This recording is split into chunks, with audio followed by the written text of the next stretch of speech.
Today we are going to talk about a new PvE build for Tempest.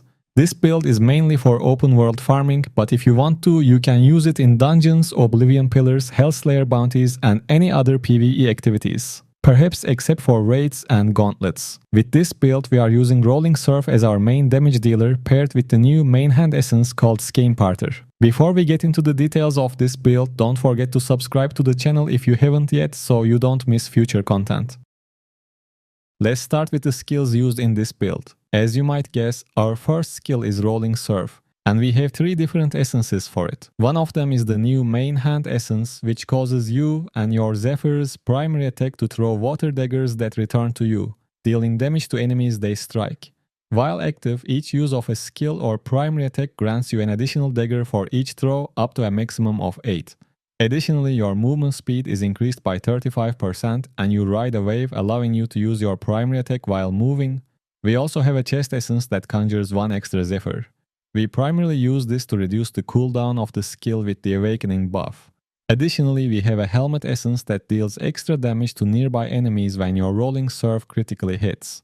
Next, we have Windwalk. This skill is crucial due to the shoulders essence we are using. Thanks to this essence, Windwalk now creates an enchanted storm that reduces all skill cooldowns by 2 seconds. The key point to remember is to use your skills within Windwalk's area of effect. Essentially, you need to cast this skill before using others to benefit from its cooldown reduction. Next is Crosswinds, which we use to buff our primary attacks. I'll cover all the legendary items shortly, so I won't go into details about this one just yet. I'm sure most of you are already familiar with it. Lastly, we use Breaker, which serves as our dash skill. The great thing about Breaker is that it creates Zephyrs when used. Unlike Squall, it functions properly and doesn't cause as much rubber banding when you're moving around. Of course, we also need to choose a primary attack, and for that we use Wind Edge with an offhand essence.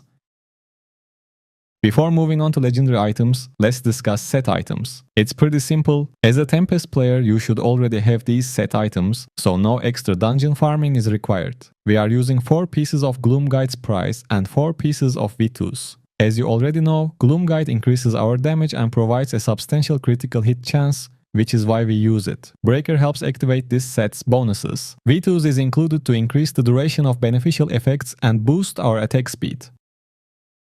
Now let's go through all the legendary items. For the headpiece, we have Unyielding Vision. Rolling Surf critical hits cause an explosion of water, dealing damage to nearby enemies. For the chest, we are using Merchant's Scale. Rolling Surf also conjures 1 Zephyr.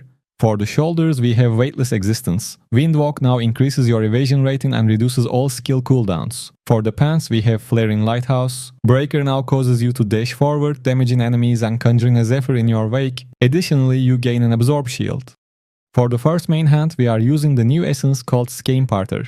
Rolling Surf now empowers your edges, causing you and your Zephyr's primary attack to throw water daggers that return to you. While active, each use of a skill or primary attack grants you an additional dagger for each throw. For the second main hand, we have Shriekword. Crosswinds critical hits cause 4 blades of wind to shatter off the target, dealing damage to enemies they hit. This effect cannot occur more often than once every half second. For the first offhand, we have Hurricane Hitch. Crosswinds now empowers your edges with wind, causing you and your Zephyr's primary attacks to unleash wind blades, damaging enemies. Lastly, for the second offhand, we are using Ripper Jaws. Wind Edge becomes empowered after using 3 skills, causing your next primary attack to release a rending gust, dealing damage and causing enemies to bleed over 4 seconds. And that's all the legendary items. Beyond this, there isn't much else to say. Your current legendary items likely suffice to make this build work. In my opinion, optimizing legendary gems isn't necessary for a farm build. However, when farming in the open world, you can use the Vanquisher Paragon tree with Treasure Find, Greed, Swift Learner, Wrath, and Lucky. If you decide to use this build in dungeons, you can opt for the Slinger Paragon tree with Unseen Dynamism, Gifted, Bloodthirst, Superiority, and Fury. Or you could just go with Brawler using Rugged for extra size. And that wraps up our guide to the new Tempest PvE build. If you have any questions or suggestions for future builds, feel free to leave a comment below. Thanks for tuning in and take care.